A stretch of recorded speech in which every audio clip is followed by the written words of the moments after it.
આમ આદમી પાર્ટીમાંથી એક બાદ એક જે લડાયક નેતાઓ છે એમના રાજીનામા સામે આવી રહ્યા છે। ઉમેશ મકવાણા બાદ હવે કરસનદાસ બાપુ ભાદરકાએ પક્ષમાંથી રાજીનામું આપી દીધું છે અને આ બાબતે ચર્ચા કરવા માટે આપણી સાથે જોડાયા છે પ્રવીણભાઈ રામ। પ્રવીણભાઈ, BS9માં ખૂબ સ્વાગત છે આપનું। અત્યારે જે સમાચાર સામે આવી રહ્યા છે, કરસનદાસ બાપુ ભાદરકા જે છે તેમણે પક્ષમાંથી એમના જે હોદ્દાઓ છે એમનામાંથી રાજીનામું આપી દીધું છે, તમારી પહેલી પ્રતિક્રિયા? કરશન બાપુએ જે રાજીનામું આપ્યું છે એ રાજીનામું એમની ના તંદુરસ્ત તબિયતના કારણે આપ્યું છે, કારણ કે બધાને કદાચ ખબર હશે કે થોડા સમય પહેલા એમને બાયપાસ થયેલું છે અને એમની જે તબિયત હતી એમના કારણે ડોક્ટરે પણ એમને ટૂંકમાં વધારે પડતું ટ્રાવેલિંગ કે વધારે પડતું હેડેક લેવાનું વધારે ના એમને પાડેલી હતી। એટલે એમણે જે રાજીનામું આપ્યું છે એમનું માત્ર ને માત્ર જે વિઝન અને જે એમનું જે કઈ કારણ છે એ એમની તબિયત છે। એટલે આમને અન્ય રાજીનામા સાથે સરખાવવામાં ન આવે। આમાં કરશન બાપુ સન્માનનીય વ્યક્તિ છે અને કાયમી માટે સન્માનનીય રહેશે। અને પ્રવીણભાઈ, કરસનદાસ બાપુ આમ આદમી પાર્ટીના ખૂબ લડાયક નેતા છે અને હવે એમના રાજીનામાથી પક્ષને કેટલી અસર થશે?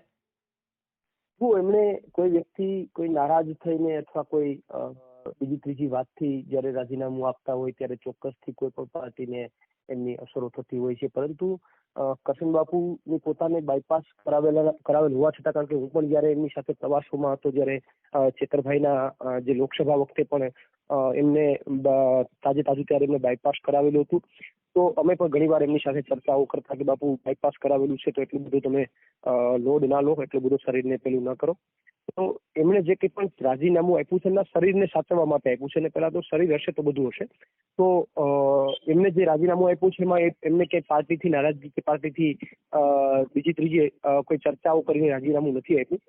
ચોક્કસથી પાર્ટી માત્ર ને માત્ર અત્યારે પ્રવાસો ન કરી શકે એવી સ્થિતિમાં અને પોતાના શરીરને અત્યારે પહેલું સુખ તે જાતે લડ્યા, એટલે પોતાના શરીરને સાચવવા માટે જયારે એમણે અત્યારે રાજીનામું આપ્યું છે તો એમની લાગણી ચોક્કસથી પાર્ટી સાથે જોડાયેલી રહેવાની છે। અને આવી પરિસ્થિતિમાં પાર્ટી જે છે એ ચોક્કસ એ પોતે જયારે ગ્રાઉન્ડ ઉપર હોય, દોડતા હોય તો 5-25 લોકોને એમના ભાષણથી પ્રભાવિત કરી શકે। પાર્ટીને અત્યારે એ નુકસાન ચોક્કસથી થશે કે પોતે ગ્રાઉન્ડ ઉપર જઈ અને જયારે ભાષણો ન કરતા હોય તો એમને સાંભળવા માટે અમુક લોકો, જે અમુક વર્ગ આતુર હોય, તો એ પાર્ટીને ચોક્કસથી એક ભાગની નુકસાની થશે। પરંતુ એ પોતે વ્યક્તિગત રીતે કે પાર્ટી માટે પોઝિટિવ રીતે એ દિલથી જોડાયેલા છે, એટલે હું એવું માનું છું કે એનાથી એ વિષયથી પાર્ટીને બીજો કોઈ ફેર નહીં પડે, પણ એટલું ચોક્કસથી કે એમને સાંભળવાવાળા વર્ગને ચોક્કસથી થોડું દુઃખ થશે। જી, અને પ્રવીણભાઈ, હવે એમના જવાથી પક્ષને જે નુકસાન થશે તો પક્ષ એને સરભર કેવી રીતે કરશે? જો મેં કીધું એ તો જનરલી કોઈ વ્યક્તિની જયારે તબિયત ખરાબ હોય અને છતાં પણ માની લો કે તમે એમને એમ કહો કે તમે પાર્ટીમાં જોડાઈ લો તો એ વાત અયોગ્ય કહેવાય। એ તો પોતાની રાજનીતિ માટે કોઈનો ખોટો દુરુપયોગ કરવાની વાત કહેવાય। એટલે પહેલી વાત તો એ છે કે નફો નુકસાન એ સેકન્ડ નંબરની વાતો છે। પહેલા તો એમની જે તંદુરસ્ત તબિયત જે છે એ આરામ પોતે કરે અને એનું જે તબિયત છે સારી રહે એના માટેની શુભકામનાઓ હોય અને એના માટેની જ પહેલી વાત હોય। કોઈ નફા નુકસાનની વાતો કરીએ તો એ સારી ન લાગે। જી પ્રવીણભાઈ, આપ અમારી સાથે જોડાયા તે બદલ આપનો ખૂબ આભાર।